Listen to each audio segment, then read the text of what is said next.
Hey everyone, I am out here in California at my parents' place on the Central Coast area, a little bit inland. Apologize for passing cars and things like that. This is where I could find a place to record. So here I am. I'm out here in California because I had to take care of some family stuff. My dad had cancer. Found it earlier in the year. In the last month or so, he's been declining. And we found out it had spread to his brain, kind of taken root there. And so I came out here to kind of be with him for the end and to help take care of my mom sort of during all of that and afterward. My dad, he died on Wednesday, so just a couple days ago. So now that we're in the kind of phase of planning the funeral and everything, I'll be a little more reachable. I know for some of you that's probably been really frustrating that I haven't been responding to some of your emails. So now I'll be a little more reachable, and what I'd like to do is try to start answering some of your questions. Some of you have sent me questions about some of the content and things we've discussed, and I had a question about original sin and original justice, what that even means. And I would even add the question, why are we studying this in a philosophy class when it sounds a lot like theology? So what I'd like to do is begin by understanding original sin in a very Aristotelian way. In this idea of evil as a privation of evil as a privation of the good. So evil is a privation of the good. That means it doesn't exist on its own. It's not its own thing. And that evil, when it accomplishes its end, in a way results in nothing. Because the logical conclusion of evil is the very negation of being itself. So the example I have used before, and I'll remind you of, is of a piece of metal and rust. So all things that have being or existence seek their own perfection. So metal is seeking its own perfection, and rust is also seeking its own perfection. And if you remember, in Aristotle, there are the four causes. So there's the formal cause, the efficient cause, the final cause, and the material cause. And so in order to know what something is, you have to, in some respects, understand its end or its final cause. And the end of rust is the negation of the metal. So when rust seeks its own perfection, what it results in is a kind of nothing. So what you have is evil being the privation of the good. And when evil accomplishes its end, the result is a kind of nothing. And if you begin to put this into practice, especially in terms of people and relationships, all evil seems in some weird way to be oriented toward the destruction of relationships and the negating of relationships, the undoing of them. So keeping all this in mind, this is very Aristotelian, right? At this point, we're talking, 300 BC. We're not talking theology. We're talking philosophy. So when you get into St. Augustine really begins to bring out original sin, original justice, and what this is.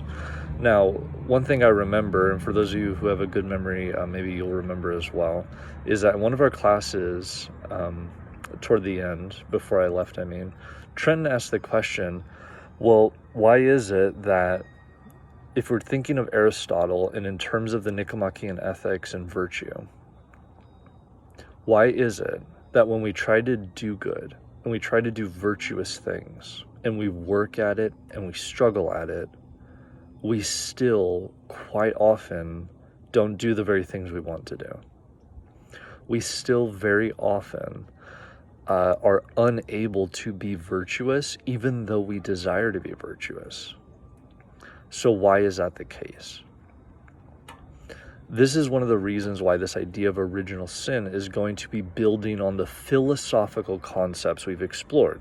Because the philosophy of original sin is this idea that there is a privation in human nature. there is something in people that ought to be there. So when we talk about privation, I believe I talked about this with you. It may have been with another class, I apologize. But Aquinas distinguishes between a privation and a lack, so that a rock lacks sight because it's not in the nature of a rock to be sighted or to have sight, whereas a blind person has a privation of sight because an eye has a nature that is supposed to be able to see, but the eye is unable to see, so it has this privation. So when we talk about original justice, what we're really talking about is human beings being able to do the things that they want to do, to be virtuous by choice, to actually fulfill their human nature.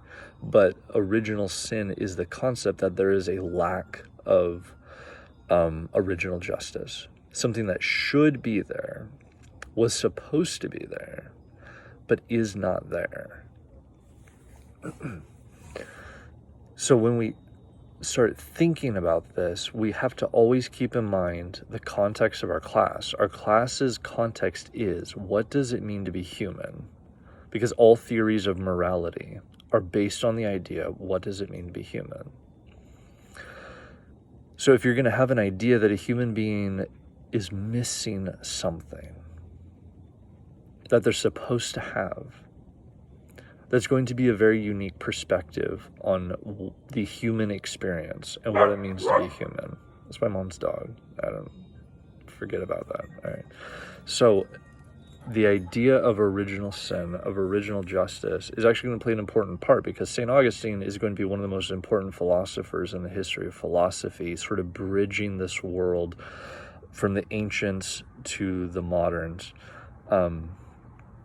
And one important distinction I really want to emphasize is that original sin for St. Augustine is going to be different than original sin as understood later in historical Christianity, in the history of Christianity, I should say. Because once you start getting later, and by later I'm specifically thinking like 16th, 17th century, where you start having the Reformers and the Protestant Reformation, you begin to have a different idea of original sin.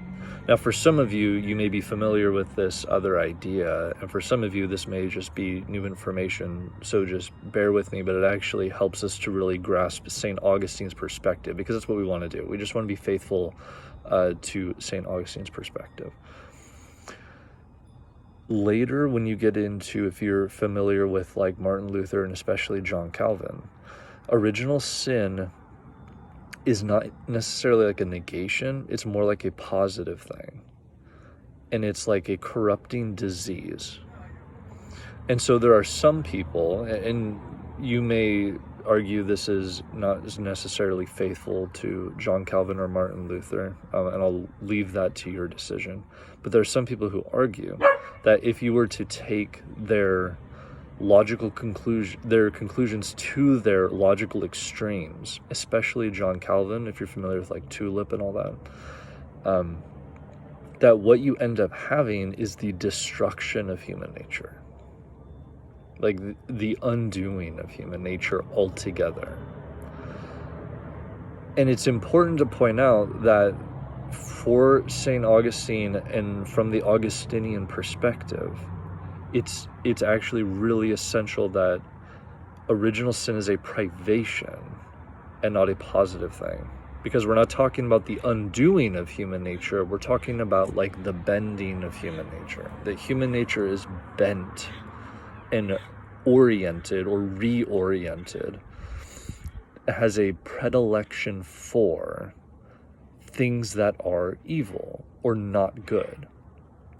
Now, for those of you who have like younger siblings, or maybe if you watch little kids on a regular basis, you'll know exactly what I mean. Like these little kids are monsters. I mean, they just go around like they want to do nothing but like hit each other and bite each other. and just like spit on each other and make fun of each other. I mean, these kids, like, they are seeking ultimate good and happiness and joy without thinking about it, and they're seeking it in things that are destructive and like the undoing of relationships. So it's important to keep in mind the distinction between the Protestant notion of original sin, and by Protestant, I'm specifically thinking of like John Calvin, versus what St. Augustine had in mind. Because St. Augustine is going to have this view of original sin as a privation of original justice. And by justice, we mean the ability to do the right things. Like justice is giving people what they deserve. And we often think of justice in terms of retribution, like someone has stolen something and so they need to make up for it in some way. That would be like retribution. You take someone to court because someone did something bad. But justice is giving people what they deserve, also in like a positive way. So the reason why I'm in California taking care of my parents is because I have this crazy idea that like parents deserve to be taken care of. I actually believe that, and I think it's a form of justice that children ought to take care of their parents if they are able to.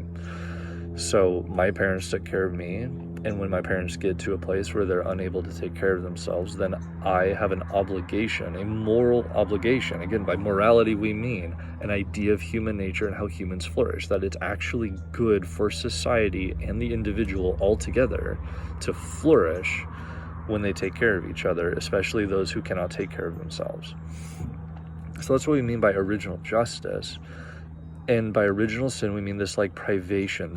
It's not a destruction of human nature. Humans still have their nature, but now their nature is bent. It's reoriented toward things that are not good, that do not allow people to flourish. So this is what we mean by original sin, original justice, and all of this is really going to change any conception you have of what it means to be human. Because if you think human beings have a bend in their nature, it's going to change how you view people. Now, it can in part change you to be the kind of person who's just like always skeptical, always paranoid, always wondering, is this person really seeking their nature, or are they just kind of going around their bend or something like that? Or you can also approach it from the perspective of being merciful, like being patient, because you understand that in spite of the fact that we are all trying, we are all still failing pretty regularly too. So this is what we mean by original sin, original justice, and St. Augustine's view of human nature.